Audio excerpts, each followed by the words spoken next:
Hello guys, so the patch notes are up and I'm gonna go through the important ones for me at least.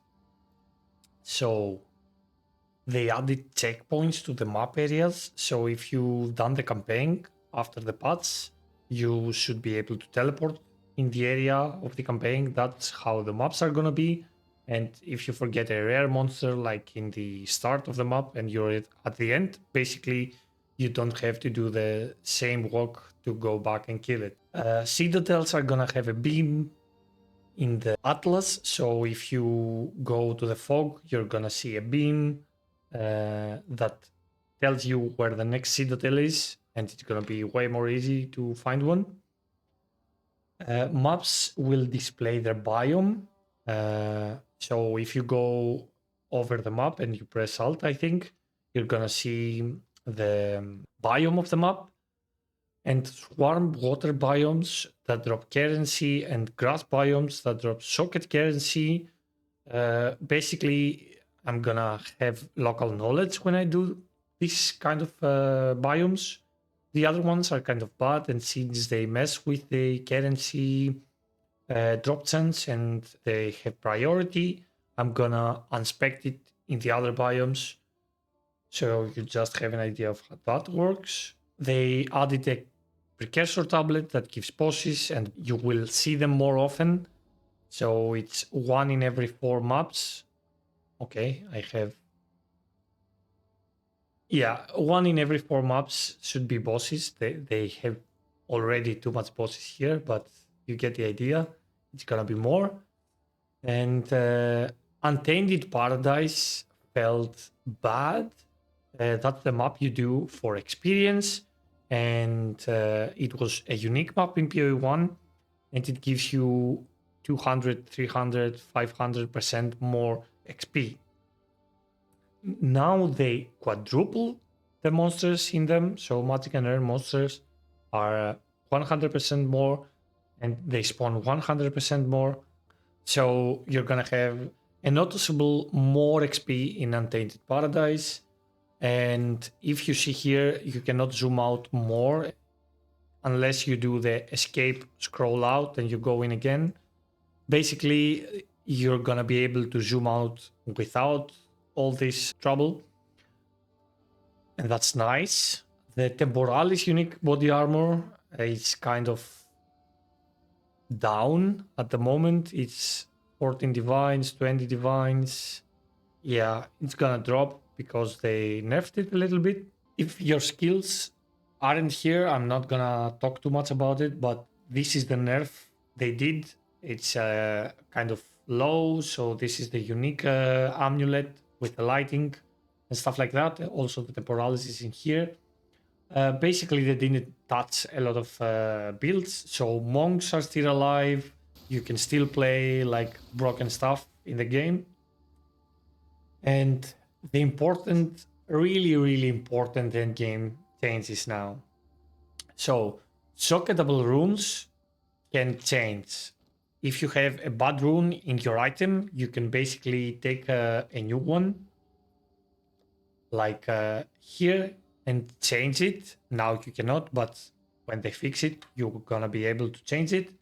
And now, farming. The ritual is gonna be way more profitable to do just because they increased 60% of the omens. So you should be able to farm way more omens doing ritual. That also opens crafting to be more accessible to the endgame players.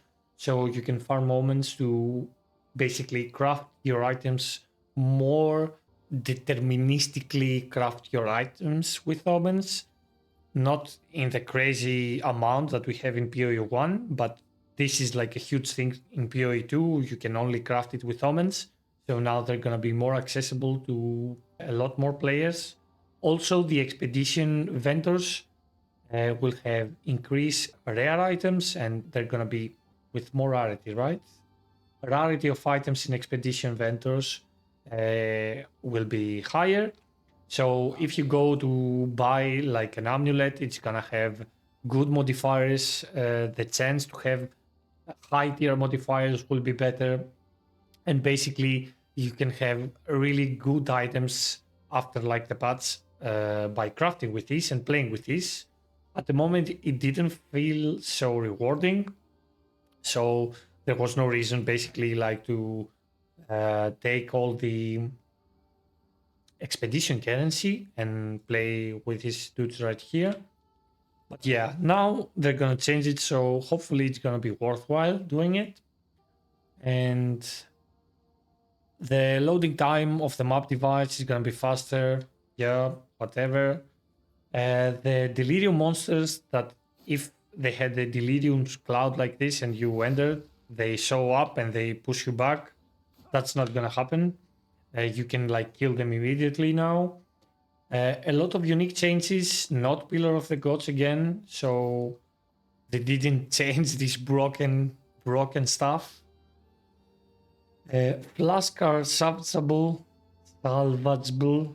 Uh, Flask can be salvaged now. Nice.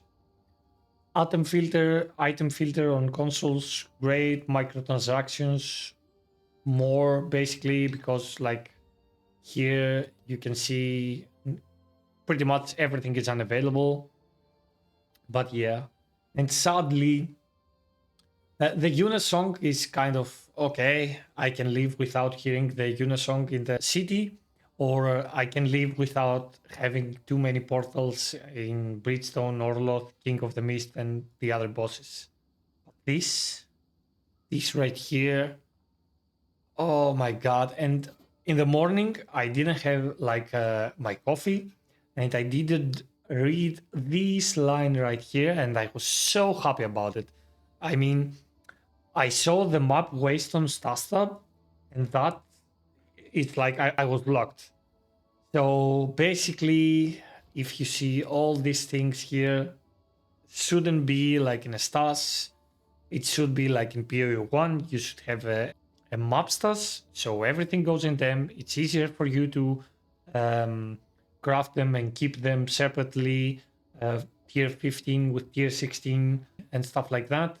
Also, I cannot wait for this to be in a fragment tab, to not have to pick them up, or I could pick them up and they will be like basically here stacking all together and it would be perfect.